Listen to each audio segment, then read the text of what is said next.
In today's workout, we're going to be targeting the biceps and triceps as primary using dumbbell exercise variations. Now, having a few different weights of dumbbells available is ideal, but not a necessity for today's workout. Now, most people will not need more than 20-pound dumbbells, but if you don't have dumbbells that are heavy enough for you, at the end of this video, I'll make sure to give you a few tips on how you can make the workout more intense if the weights you have available are too light relative to your individual level of strength.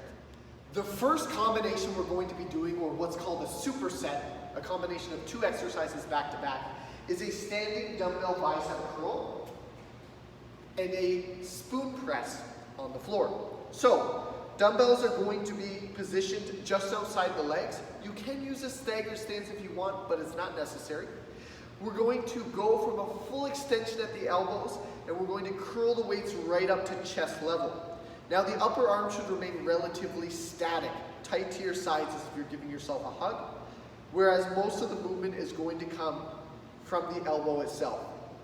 Full extension at the elbows, and then right back up to chest level. Just like so. To give you a side profile, all the way up over chest level and back down, just like so. This we're going to do for 15 to 20 repetitions in a row. So choose a weight that's relative to your individual strength where you don't have to cheat the reps in order to complete them. From here, with no break, we're going to go right down to the floor. Place the dumbbells on the legs, roll back, position the dumbbells so that they're touching, and from here you're going to press the weights up to a full extension over your chest. You can keep the legs extended or you can bring them up to a bent position, whichever you prefer. All the way down to the chest, make sure both ends of the dumbbell are in contact with the torso, and press back up to a full extension. 15 to 20 repetitions on this exercise as well. As soon as you're done, roll the dumbbells forward. Don't throw them down to the sides like this so that you don't risk injuring your shoulders. Dumbbells come down, dumbbells roll forward. Once you're finished your set there, you're going to rest. And then return right back to the standing bicep curls as soon as your rest period is complete. Again, these two exercises executed back to back with no rest. The rest takes place after you've finished all 15 to 20 reps of your curls and all 15 to 20 reps of your floor spoon presses. That superset will be executed for 5 consecutive rounds. Once those 5 rounds are done, we'll get back up to your feet because we've got another combination to tackle. The next combination is going to start with a standing dumbbell hammer curl.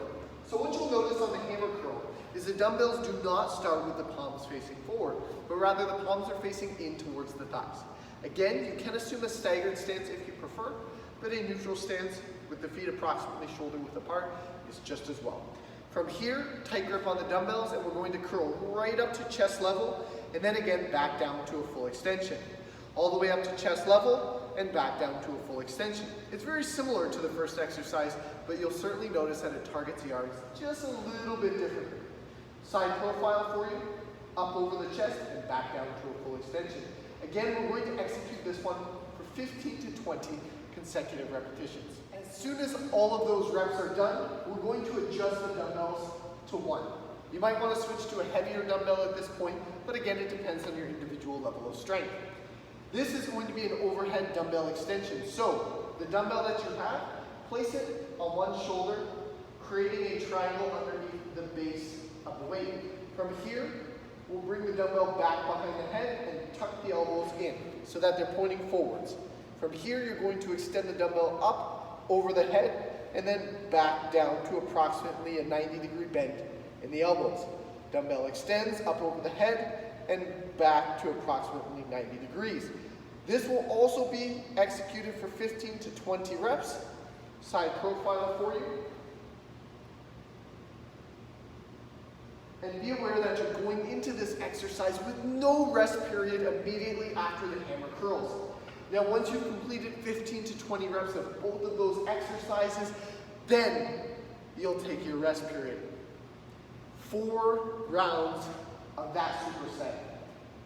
follows the initial 5 rounds of superset number 1. The final combination, the final superset that we're going to do for this arm workout is going to be a combination of either a full push-up or modified push-up with a Zottman curl. This will be completed for 3 consecutive rounds. Again, both of those exercises will go back to back with no rest. The rest period will take place as soon as you're done both of the exercises. Starting with the push-up, we'll go down to the floor. Hands should be positioned directly underneath the shoulders, feet are on the toes, lock the knees out, squeeze the glutes, and then from this position, we're going to press up to a full extension in the elbows. Be aware that you're creating outward torque in the hands by turning them outwards and driving the elbows back towards the wall behind you. We don't want the elbows to flare out like this. We want them to be nice and tight to the sides to protect the shoulders on each press. For this exercise, you'll do as many repetitions as you can in 30 seconds. Full range of motion. Chest to the floor, elbows fully extended.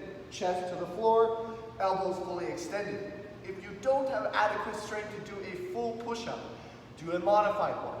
If you find that your strength depletes over the 3 sets at any point, adjust accordingly and drop the knees down to the floor, feet off the ground. Squeeze the bum cheeks again. Make sure you have a straight line from the back of your head to the knee in this particular case. If you're doing a full push-up, it's a straight line from the back of the head to the heel. We don't want the lower back to dip at any point. All the way down, all the way back up to a full extension on each repetition. As soon as your push-ups are done, we'll move on to a Zottman curl. Now ideally, you're going to want to use a much lighter weight for this curl variation because they are quite challenging. If you don't have a lighter weight available and fatigue is already set in, then I would suggest doing less repetitions than the 15 to 20 that we're going to aim for. A Zottman curl is a hybrid of a traditional bicep curl, as the one we started with, and a reverse bicep curl. So, elbows are starting tight to the sides. You're going to do a normal curl up to chest level. Turn the dumbbells just like so. Your palms should now be facing away from you. From here, you'll control down as you would doing a reverse dumbbell curl. Then we'll return to the starting position by turning the palms up to the ceiling. Curl up to chest level, turn the dumbbells fully, control down to a full extension in the elbow. Reset, all the way up, turn, all the way down. Side profile, all the way up, turn the dumbbells, and then back down to a full extension. Once you've completed 3 rounds of that final superset, that will conclude today's arm workout, and you're likely feeling an incredible pump by the time you get to the end of that. Now, when it comes to ensuring that the intensity is relative to the weights you have available in your individual level of strength, here's a few simple tips. If the weights that you have available happen to be too heavy for a specific exercise, simply execute less total repetitions. Ideally, you want to focus on maintaining proper form. So, if you find that the weights that you have for, say, the hammer curl are so heavy that you're swinging your torso and utilizing momentum, simply adjust the rep range. Go for 8 to 12 reps instead of 15 to 20 or 12 to 15 reps, considering what weights you have and how strong you are. Now, if the weights are too light, what you could potentially do is simply raise the rep range. Maybe go for 20 to 25 repetitions, or you can introduce a tempo. And what a tempo is simply a slowing down of each repetition. So if, for example, you were doing a bicep curl and you're strong enough to do them with 15s, and that's what you normally do at the gym, but you only have access to 10s, you could control down for a 3, 2, 1 count on each repetition, all the way down for 3, 2, 1, and this will dramatically increase the relative intensity. Further, if you find that the weights that you have available are too light for the suggested exercises, you can always shorten your rest periods between sets. This will dramatically contribute to the level of intensity of the workout that you're doing, because fatigue will inevitably set in much faster as the muscles don't have as much time to recoup between sets. Make sure to smash that subscribe button and share this video with anybody who's stuck at home working out that's looking for options to keep their training intense.